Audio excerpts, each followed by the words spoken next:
Nimaga telefoningni ko'tarmaysan? Sababi bor edi-da, xo'jayin. Hech qanaqa sabab tushunmayman. Ishdan bo'shading. Bugun ishxonamga otam keldilar. O'g'lim, Mani qo'limdan birinchi marta ovqat yegilari ketdi. ovqatingdan olib kechi. Hozir shunaqa maza qilib yedilar. Otam meni duo qildilar. O'sha payt telefon qilib qoldingiz. Yaxshi. Javob bera qol, o'g'lim. Yo, gapiravering. To'g'ri tushuning, xo'jayin. Otamni gaplarini bo'lib qo'yib, telefoningizga javob berishga imkon topolmadim. Kuch topolmadim. Menga qara ukam. Mana shu Said kabob bugundan boshlab saniki. Seni hurmat qilardim. Endi o'sha hurmatim yana ham oshdi.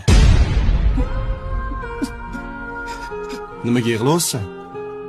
Otam boya duo qilib, shunaqa joylarga rahbar bo'lgin degdilar.